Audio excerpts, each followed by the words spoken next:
Welcome to 9 Minutes of Wonder. I'm Betsy Hedberg. I hope this podcast will help you rekindle your sense of wonder for this awe-inspiring world. If you like what you hear in the next few minutes, please subscribe and share.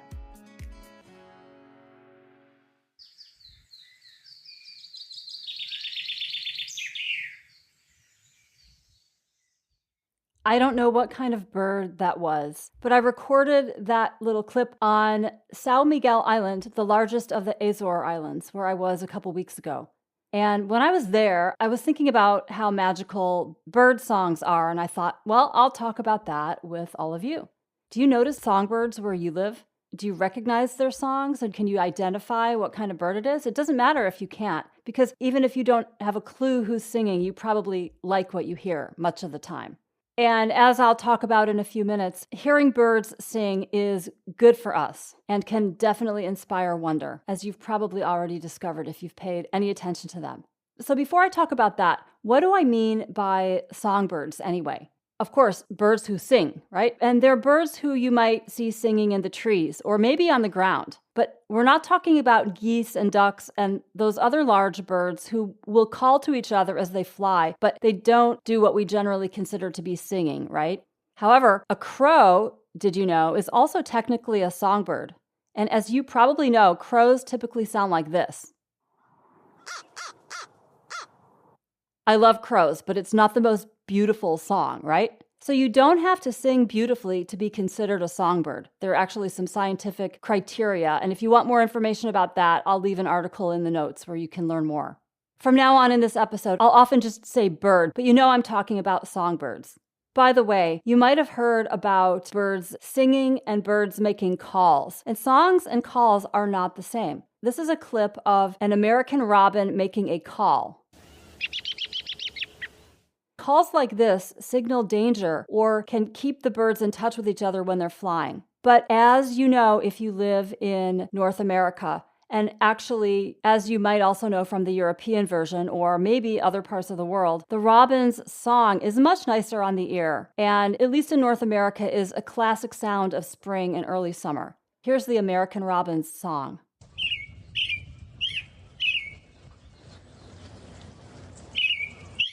Bird songs are more melodic and complicated than calls, and the boys sing way more than the girls, especially in areas like Europe and North America outside of the tropics. And they sing to identify their territories and attract the girls to them. And then the girls hear them and say, hell yeah, I'm going for him, or not. And in general, healthier, more robust birds within a species tend to have better songs. They sing longer and they have a larger repertoire. And this probably affects how females choose their mates. And they've also found that more complex songs that birds sing can pose a greater territorial threat to other birds in the same species. Basically saying, I sing a very complex song, and so you need to steer clear of me. This is my space.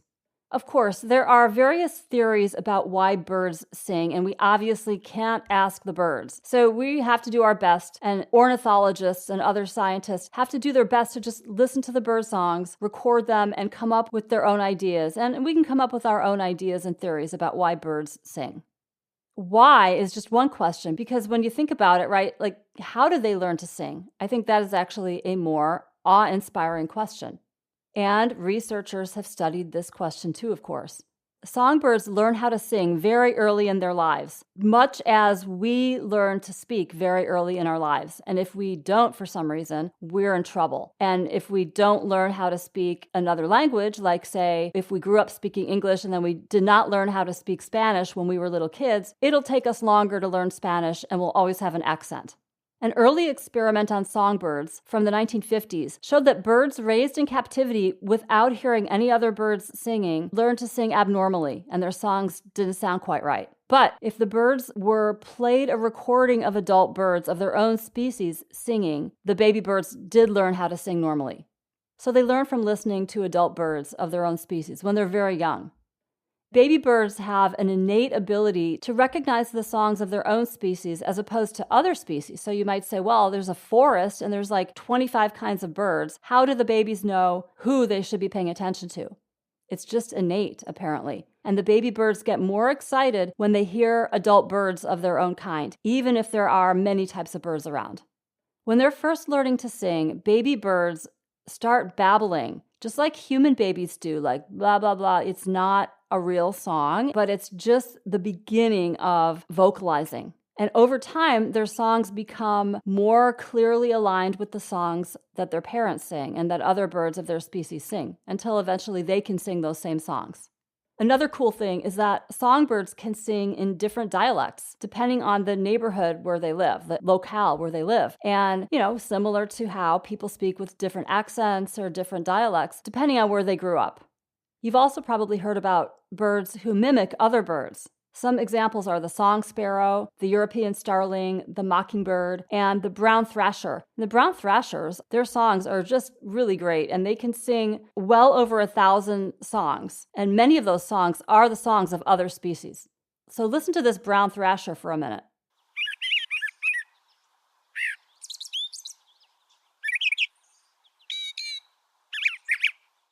I just love how he will sing two things that sound pretty similar or the same, and then he changes it up. And if I had more time, I would play you that whole recording. It was like 5 minutes of him doing that. Okay, so I've given you some of today's fun facts about songbirds, but let's get back to how wonder-inspiring and how awe-inspiring they are. And think again about when you notice birds singing around you. How does it make you feel? And if you're someplace where there are no birds, how does that make you feel?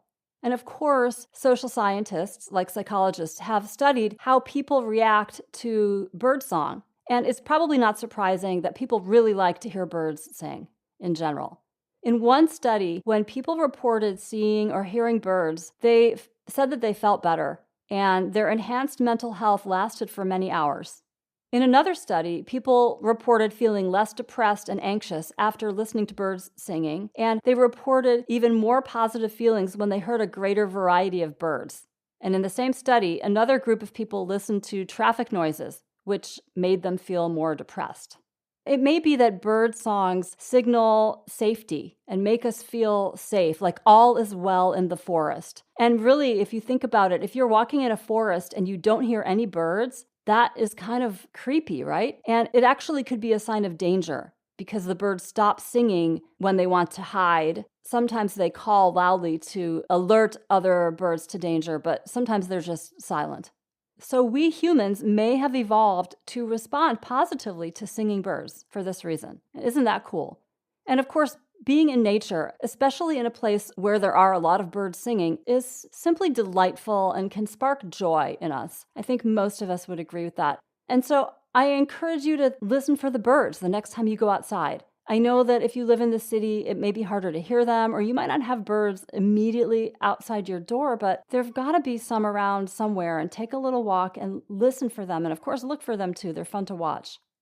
I'm going to end with this song from the common blackbird. I moved to Europe about 7 years ago and have gotten to really look forward to hearing them sing, usually right outside my window in the springtime. As you'll hear, their songs are very melodic. So enjoy the blackbird and enjoy listening to your own local birds.